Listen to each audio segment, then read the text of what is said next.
listening to the Marketing Personalities Podcast, a podcast for growth-minded entrepreneurs that serves up valuable insight and interviews about aligning your marketing strategy with your personality type. Because here's the deal. You shouldn't have to feel fake and salesy in order to grow your business. And you no longer have to. Your marketing strategy can feel good to implement and it can work. You can attract the right clients and customers to your business and grow your profits, all while staying true to who you naturally are. So in the name of honest business growth, bring your unique talents, perspectives, and personality to the table. And join us on this week's podcast episode to discover marketing that feels good for you.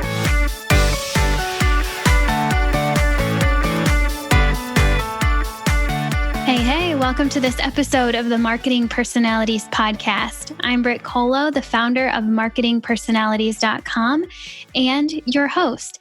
And today I'm going to do something I've never done before here on the podcast.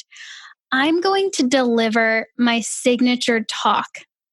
Why in the world would I do that? Signature talks are to be delivered from a stage in front of a live audience. Why would I record it here for the podcast? Well, I'll tell you why. Because I was reviewing my podcast stats this week, and I found out that our podcast downloads per episode increased overall by 22% last year.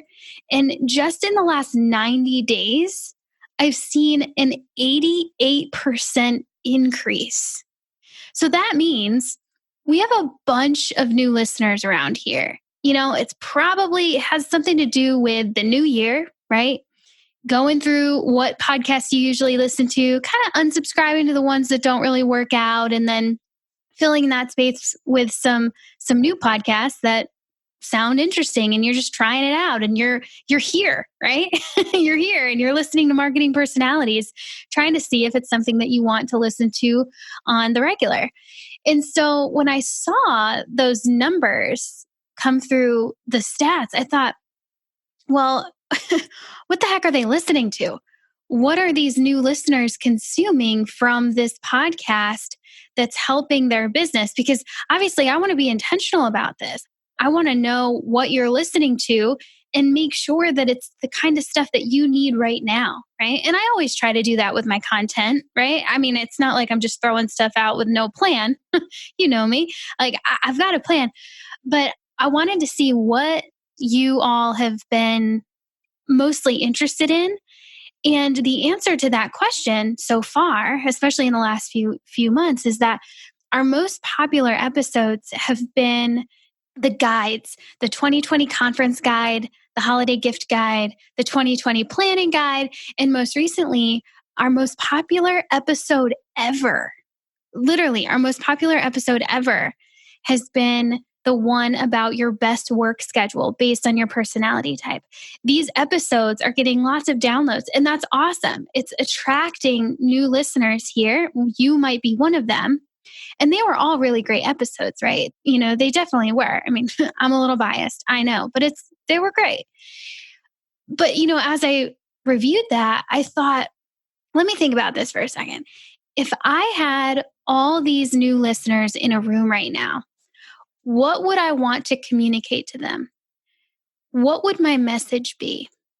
Right? Because I could keep giving like really flashy content. That's kind of what those guides are. They're flashy. They're really catchy. They're easy to say, yeah, I definitely want to listen to that. And they're really helpful. I know that too. It's not just all flash and no real benefit. There's definitely benefit in those episodes.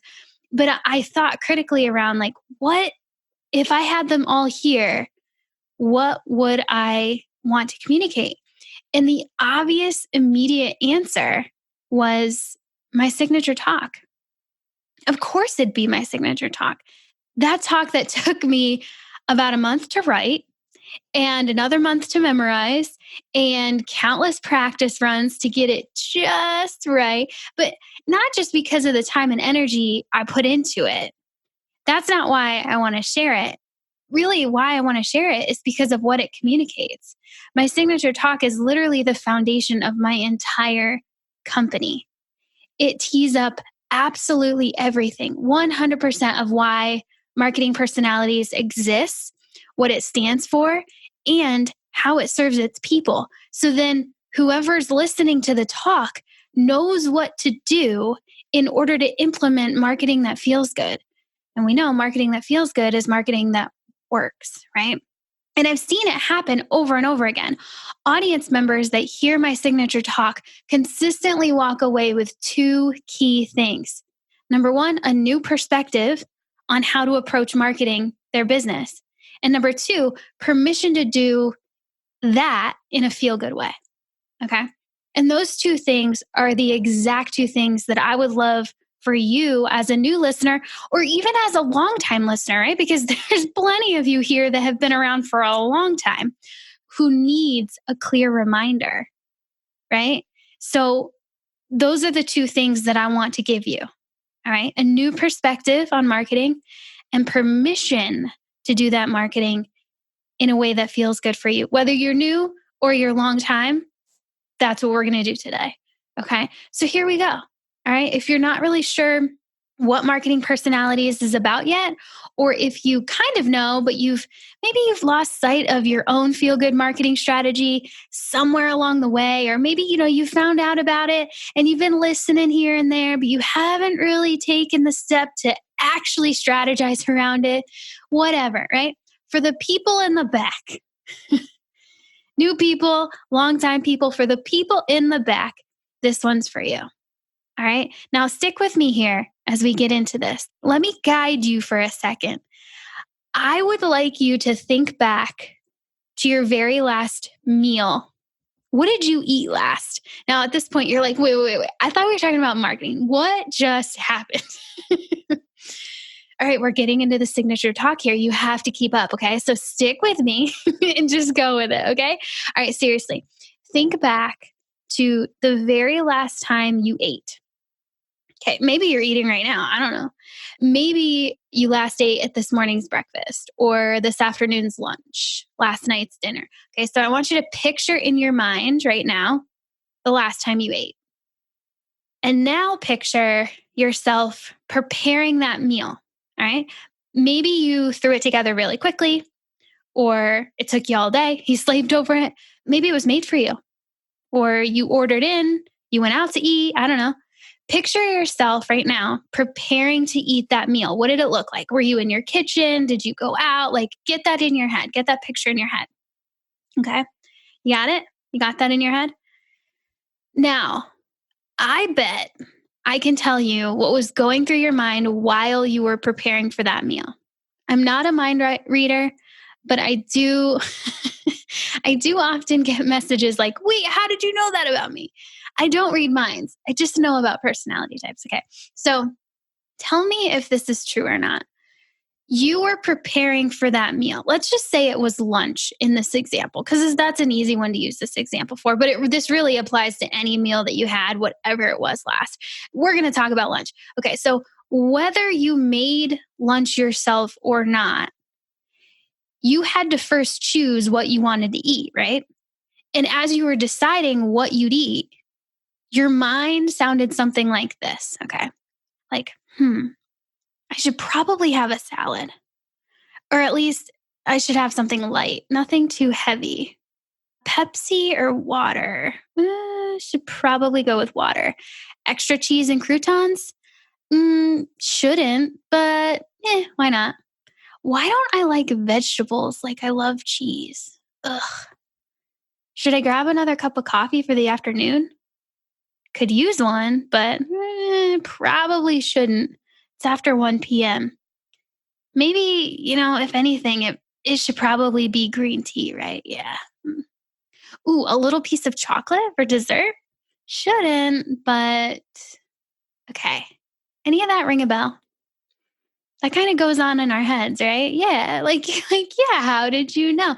And did you pick up on the pattern there? Did you pick up on the pattern that was going on in what I just pretty much mirrored back to you, the stuff that goes on in our head when we prepare our meals? The pattern was all the shoulds. making all of these seemingly small but still persistent decisions from what you should do, not what you want to do, but what you think or feel you should do. And hey, I get it. Okay. I'm a recovering shooter myself. All right. Among being an ENFJ, a founder, a speaker, a podcast host, the thing that's most important for you to know about me is I'm a recovering shooter. All right. For a very long time in my life, this is what was going on in my head. Okay. I should get A's. I should go to college. I should get a good job. I should go in early. I should stay late at that job. I should care about this company more. I should do more. I should try harder. I should be better. I should be farther along than I am right now. And you might hear that and you might think, yeah, dang, that was me too. Or maybe that is you. Maybe that is where your head's at right now. Right. And you know where all these shoulds got me? All those shoulds running around in my brain. You know where it got me? They got me in an okay job with an okay salary, hating my life. Okay. True story. Yes, I am one of those millennials that had things pretty much figured out, living the life she thought she should be living and being totally unsatisfied. Now, some of you are sitting there listening to this right now thinking, whoa, this chick knows my life. And some of you are sitting there judging the fact that I'm a millennial.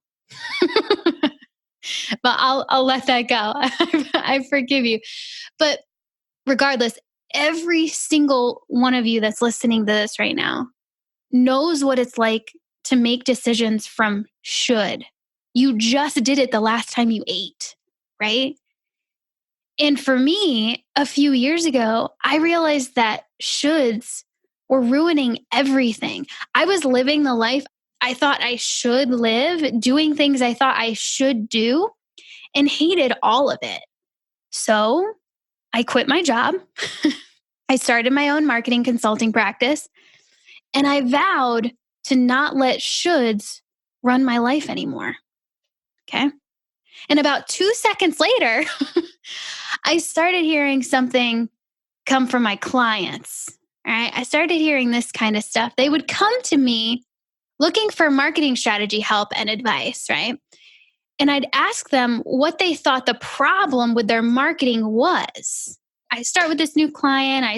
I start just kind of getting a feel for what's going on in their marketing strategy. And I ask them, like, why do you think now is the right time to work with me? What's the problem? What are you facing? And I'd get variations of this. Okay. Well, I should be posting to social media at least 3 times a day, right? And I should run Facebook ads to attract new leads and then retarget them, right? That's what I've heard. And I should be probably booking speaking gigs. I mean, I'll probably puke the moment I get on stage, but I see all these industry leaders and they have to speak, so I should too. And what about content? I should probably work harder on my site's SEO, right? Like, I've been reading about that and it seems pretty important. And without a doubt, I should definitely be booking more sales calls. I mean, that's kind of why I hired you ultimately. And Amy's telling me I should do a webinar, and Frank's telling me I should do a 3-part video series. And holy smokes, there are so many emails that should get written. I don't even know where to start. Any of that sound familiar? Mm-hmm. Now, my question for you is, are you shoulding all over your marketing strategy too? Yeah, I mean, I get it. Remember, recovering shooter right here, right? And that's why I think I noticed all the shoulds coming from my clients right off the bat. I mean, literally, as soon as I started working with clients on my own terms, in my own name, in my own business. I mean, they were just so inundated with the shoulds when it came to marketing. And that's partly why they wanted to work with me, hoping I could reduce the pressure and help them get some of those shoulds done and off of their own plate, right? But being the recovering shooter that I was, I knew this should problem went way deeper. And hiring me was not going to fix this for these clients. I mean, not to get all Brene Brown on you, but I'm going to get all Brene Brown on you right now because the woman has a Netflix documentary, so she knows some stuff, okay? And listen, Brene would tell us that the word should can only lead to shame, right? Think about it. When should comes up in a sentence, it's only there to make you do something to avoid the shame of not doing it. All right. You tracking with me, right? Like, just think about it, right?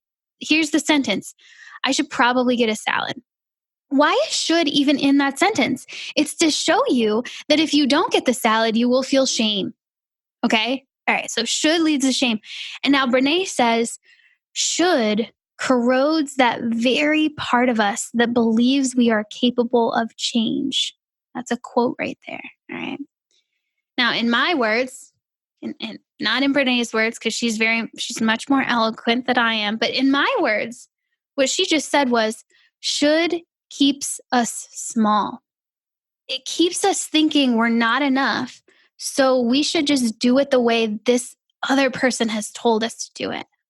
And I mean, for a normal person, this might not really matter, honestly. But you're an entrepreneur, okay? You're an entrepreneur geared for growth, geared for change, geared for making things better, right? And what's cutting all of those aspirations off at the knees? The word should. The word should, especially when it comes to marketing, right? Which is then compounded. I mean, that's enough of a problem, right? Like should is running the show and it's a problem. It's cutting all of your aspirations off at the knees. And then that's not the only problem, unfortunately. The problem of should is then compounded by a few things. One of those things is that one quick Google search of the term marketing ideas, and you will find stuff like 32 places to promote your business for free and 50 ways to market your online business. And the top recommendation on Google gives you 17 free marketing ideas. And if that's not enough, oh, no worries, because there are 693 billion other results to comb through.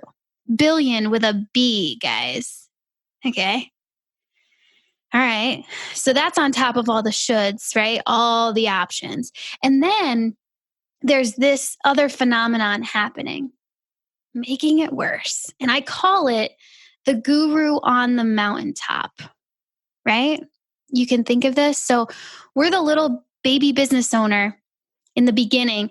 So, we have this idea for a business, or maybe we don't even have an idea. We just want to kind of be on our own. We've got that freedom streak in us. And we're just like, yo, I just want to get out of this job. I got to figure out something different. So we're this little baby business owner and we start looking around for people to learn from, right? We look at people who are doing the thing that we want to do. And somehow 5 years later, we're still struggling to make a full-time living or scale our business model because we keep trying to use Frank's and Marie's and Gary's templates in our own businesses, and they just don't work for us, right? We're looking up at that guru on the mountaintop, trying to emulate everything they're doing and everything they're telling us we should be doing, and it's not working. All right. And then there's one more. This is the nail in the coffin of all the shoulds on your shoulders, right? What you expect to happen when you put your new marketing and sales strategy into play compared to what really happens. Okay. So I want you to imagine this in your head. People who like spreadsheets and graphs, this is going to light you up. But anybody can picture this. You think about this line graph, right? You've got one line going up and to the right. And those are our expectations. That's what we expect to happen to our sales and our revenue and our profit and our growth over time with this new marketing and sales strategy that someone has told us we should do, right? And then it's compared to what actually happens. And that's the second line that kind of stays. Oh, it went up a little bit. It went back down a little bit. Oh, it went up a little bit. Did back down a little bit. And the trend line just kind of stays stagnant. I mean, I've been there. I've definitely been there. And I bet that you have too.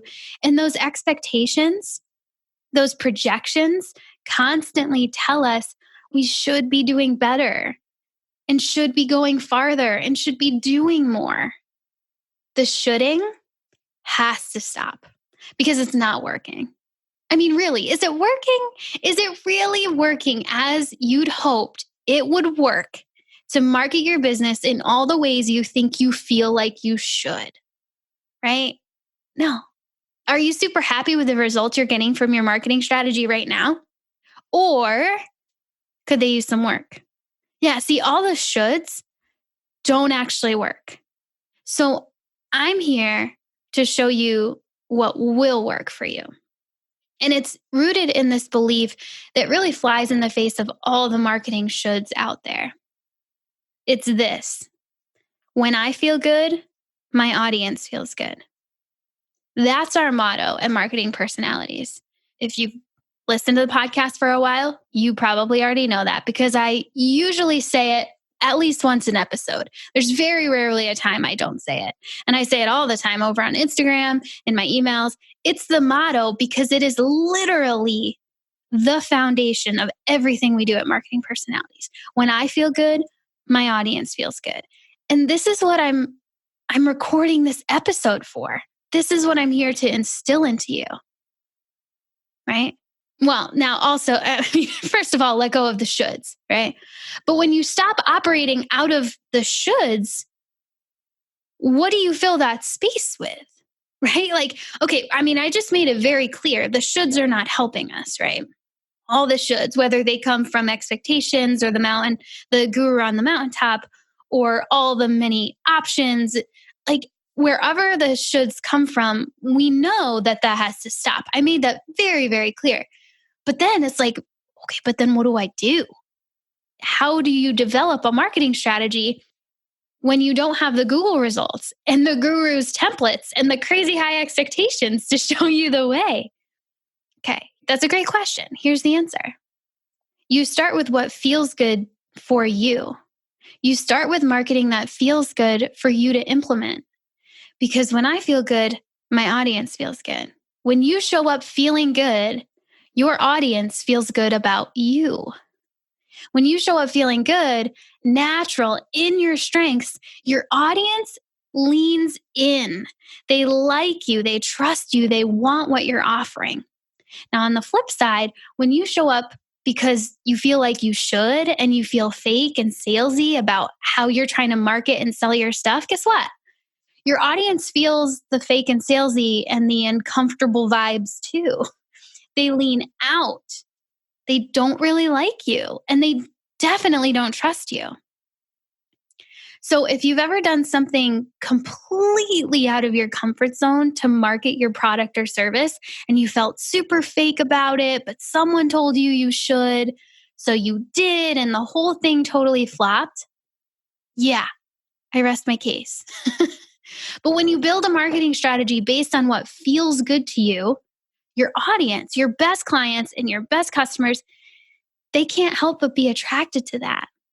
Now, I'm going to show you how to identify what marketing is going to feel good to you in this episode, right? Like in just a second.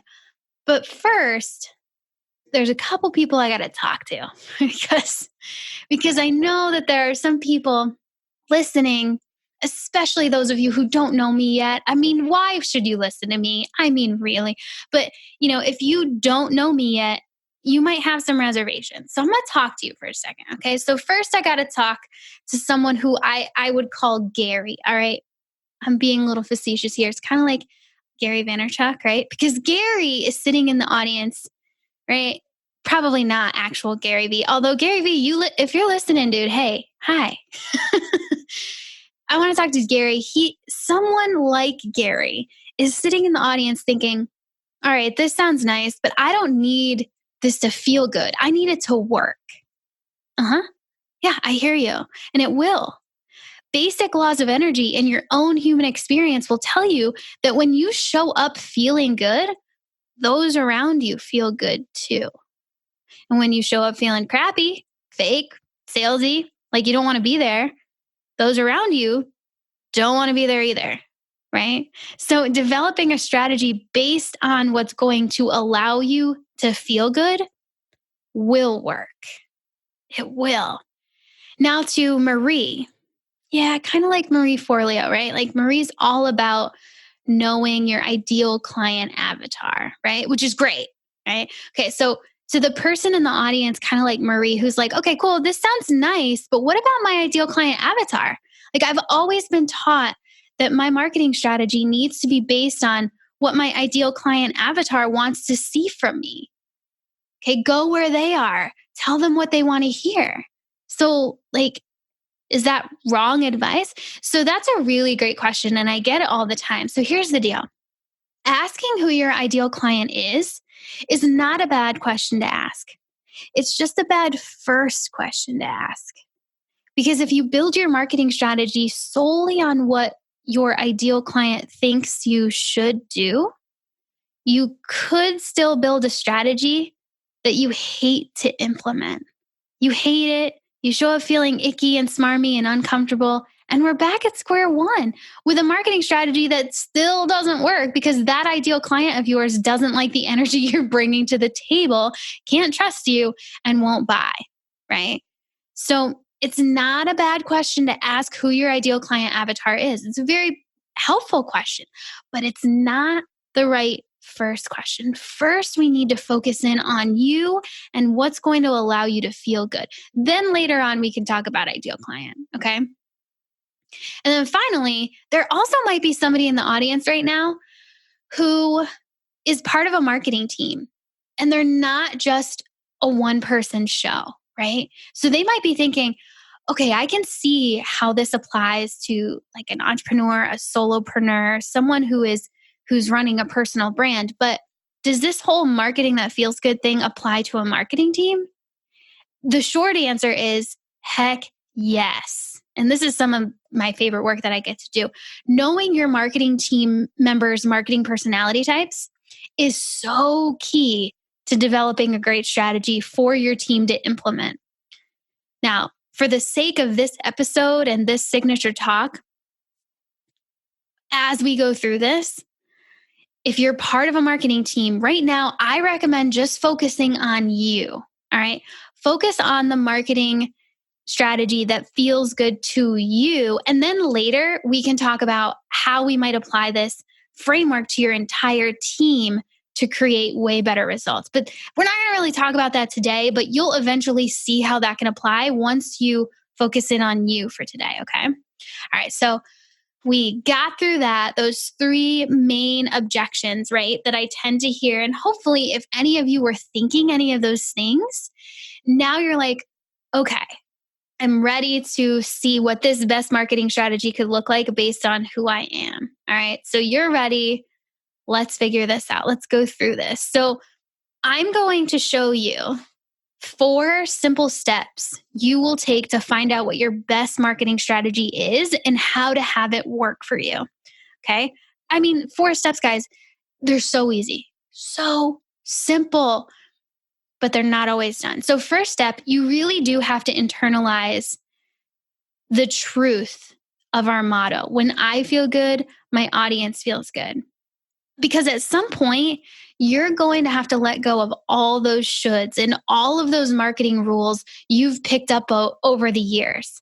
And you'll have to remember and embody the fact that regardless of what seems to work for other people, what will work for you is what feels good to you, right? I know you can do that. I know you can do that.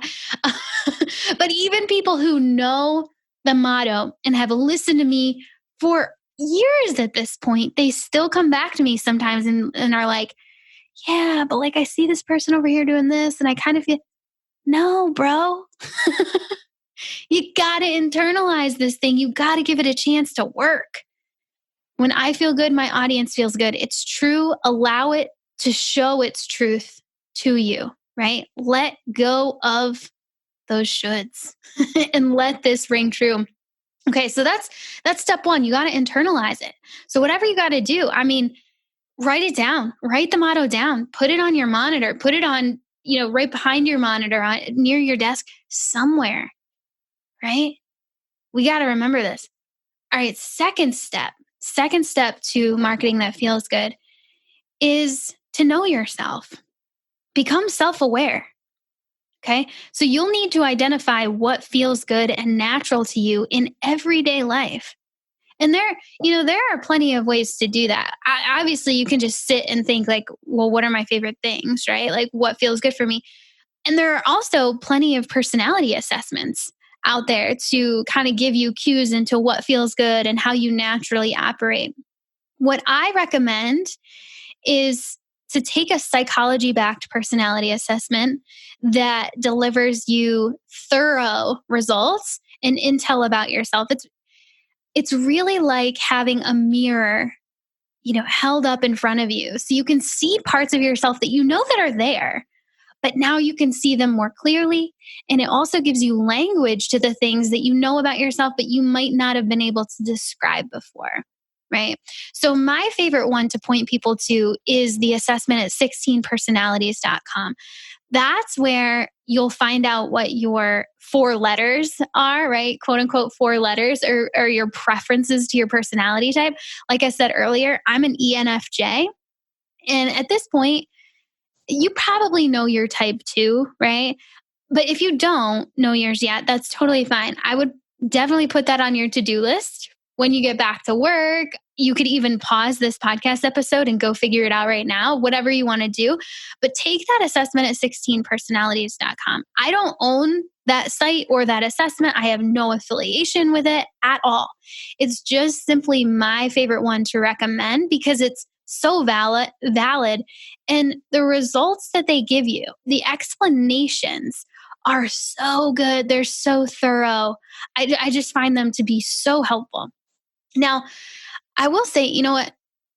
One side note on finding out what your personality type is, this is not a perfect science. Okay. We're humans with a lot of fluctuation built into us. There are over 7 billion of us on the planet right now, and only 16 personality types that this particular assessment categorizes us in, right? So don't be too afraid of being quote unquote put in a box or something like that. Okay. Look at it as an opportunity to have a mirror held up in front of you, like I said before, so you can see interesting things about yourself that you knew but didn't know how to articulate. Okay. Also, if it's been a while since taking a personality assessment, I highly recommend taking it again now in this current stage of your life. It's not uncommon for someone to find that when they took the assessment years ago, after being hired for a new job, and the HR department requested that you take it, their results were different from when they get to take it now, right? So there are plenty of reasons of how that could have happened. I'm not going to get into those right now, but the point is take the assessment again. It's free. And when you're taking the assessment, be nothing but totally honest as you answer the questions so you know you've gotten an accurate result. Okay. So that's step 2. You got to know yourself. You got to know your letters, right? You got to know your actual personality type. Because if you don't know that, I really can't help you. And then there's also just that more global idea of just being self aware, honoring the things that feel good and noting the things that don't really feel that great. Okay. All right, on to step 3. This is where the rubber really meets the road here. Once you know your personality type, which tells you about your preferences, what you do that feels good to you, you can then develop a marketing strategy based on that. Now, of course, I've built the framework that shows you exactly what your best marketing strategy includes based on your personality type. And I'll show you where you can find that information for free in a sec. I mean, if you've listened at any point in time, you kind of know where that is already, but I'll tell you about it.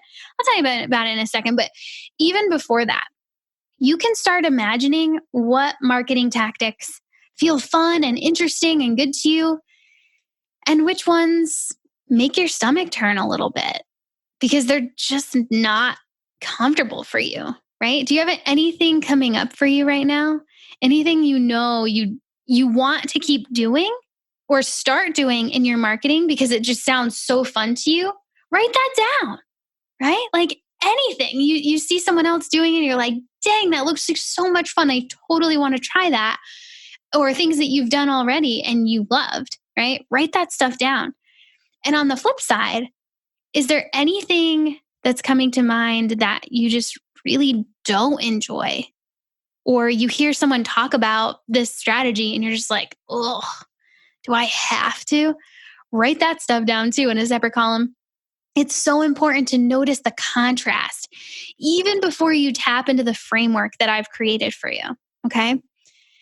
Now that you've created those two columns just naturally from what you know feels good and what you know really doesn't, now you can go to marketingpersonalities.com and find out what your best marketing strategy is based on your personality type. It's free. I mean, you just go and you find out what your best marketing strategy includes and some really cool things about yourself that, again, you knew, but maybe didn't know how to articulate. And then you're off and running. Now you can start playing with that idea, right? You're listening to this podcast right now. So you might not just like go right over there and figure that out.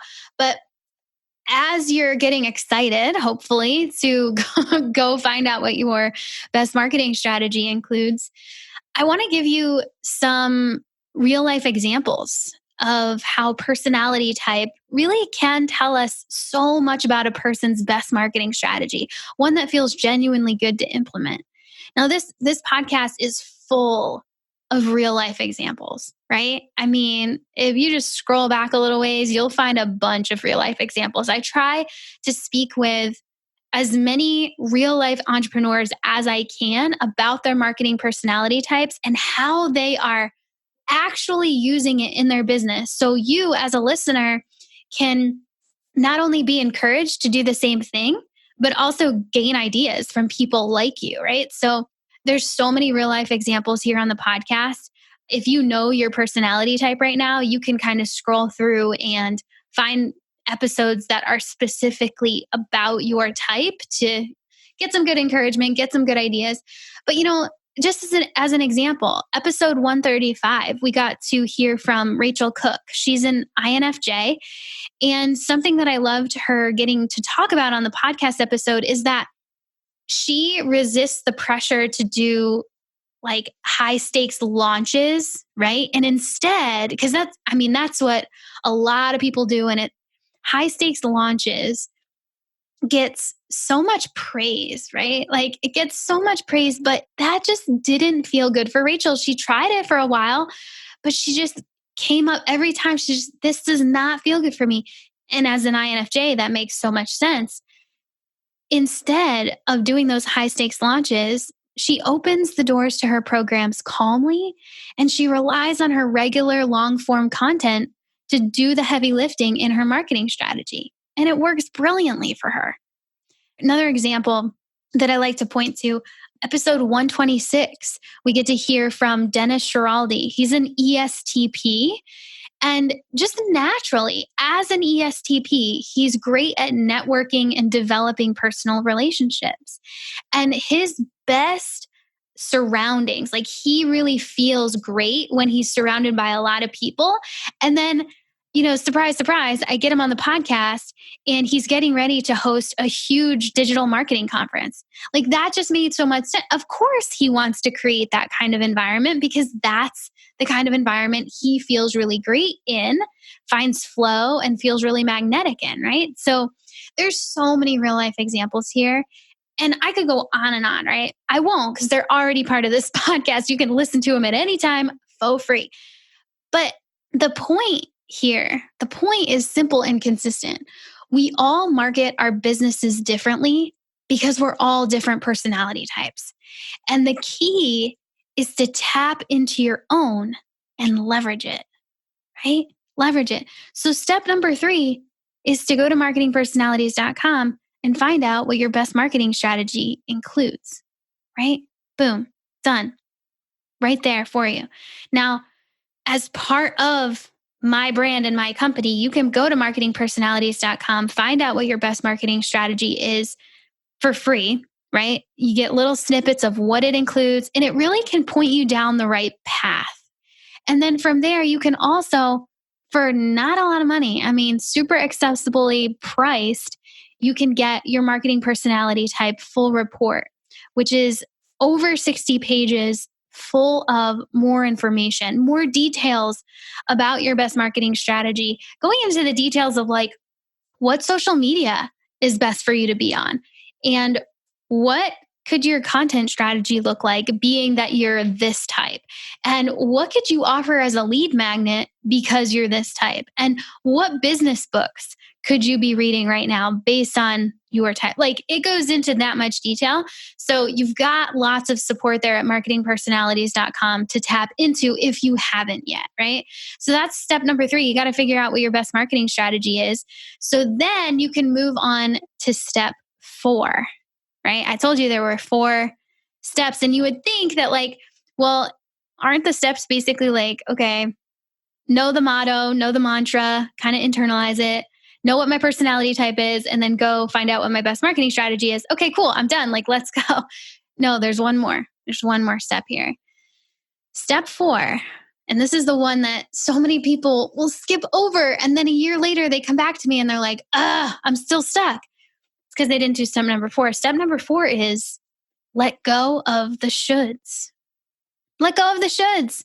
We talked about this, right? Brene told us shoulds only lead to shame. So all those things that you just know don't feel good for you, those are the sneaky little things that crawl into the back of your brain and say, hey, you should be thinking about me. You can't be successful without me, so you really should. Those little guys need to go. You have to stop shoulding all over your marketing strategy for your best marketing strategy, the one that actually feels good to implement, to really work. Okay? Are we cool? Deal? You're going to do that, right? You're going to let go of the shoulds. So your best marketing strategy, the one that feels good, actually has an opportunity, a chance to work for you. Okay, I think I hit that one home pretty well. So one more time, marketingpersonalities.com. It's not a sales pitch, you guys, because you get your best marketing strategy, what that includes, for free there.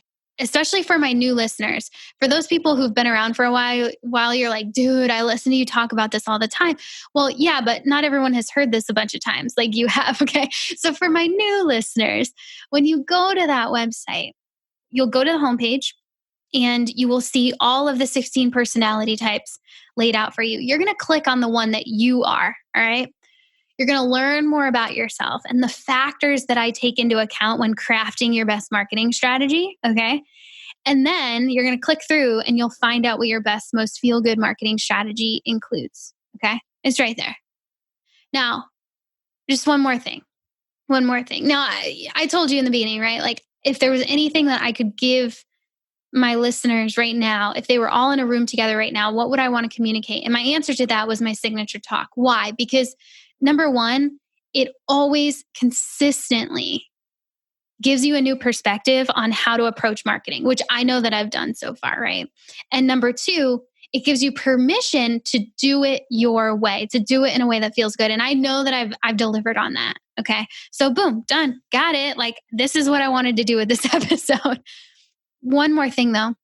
When you go to that website and find your best marketing strategy, you're then going to receive an email from me so you can keep your results right there in your inbox, right? So you can review them.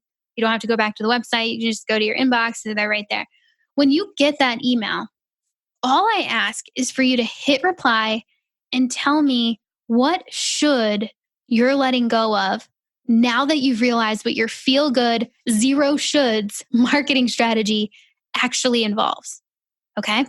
Simple. Hit reply. Tell me what quote unquote should you're letting go of. And that way, I know you've fully embraced when I feel good, my audience feels good. We got to get there, right? We got to get through all 4 steps. And by you hitting reply, you close that loop. You close that loop for yourself, because then I know you've made it to step 4. Right? So hit reply. I love getting those. Every time I do this signature talk, I ask people to do that. And afterward, I'm getting all these emails like, I'm letting go of this. I'm not doing this anymore.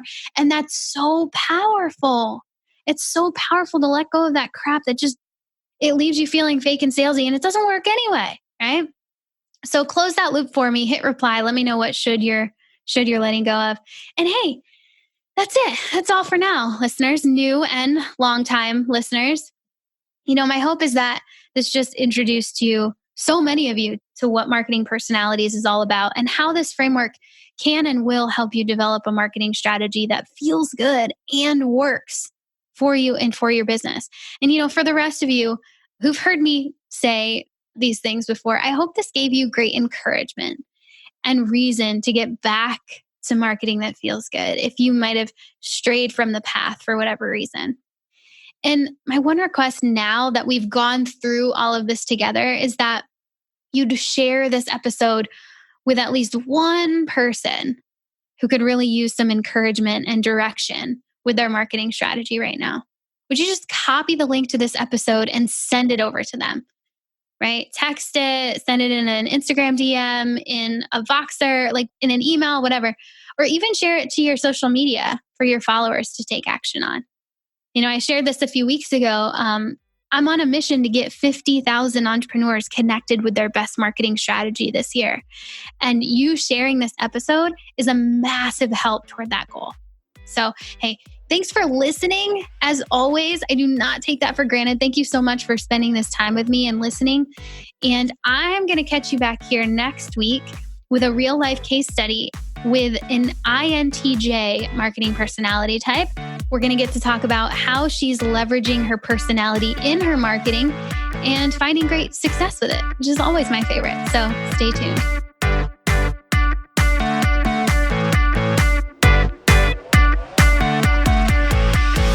Thanks for listening to this episode of the Marketing Personalities Podcast. Now it's time to connect your marketing strategy to your personality type. Go to marketingpersonalities.com/MPP to download your marketing personality type full report. Use the code MPP at checkout to get $10 off. And that's a super special code for podcast listeners as a way to say thank you for being here. In your full report, you'll learn about your personality type, how it relates to the work you do, what your best marketing strategy includes so you can start implementing it right away, what your worst marketing strategy includes so you can avoid it, and so much more. Go to marketingpersonalities.com/MPP to get your full report and use the code MPP at checkout to receive $10 off your purchase. And one more thing before you skip on to the next podcast. Would you please share this episode with your entrepreneur friends who also need to feel good about their marketing strategies? Take a quick screenshot of your podcast app right now and share it out via text, Facebook, or my favorite, Instagram. Remember to tag me at Marketing Personalities in the photo so I can be sure to send you a huge high five and thank you for sharing the love. This podcast is edited and produced by the Podcast Engineers. They're pretty great, and you can find them at podcastengineers.com. That's all for now. Thanks as always for listening, and I'll catch you back here next week on the Marketing Personalities Podcast. Love ya. Bye.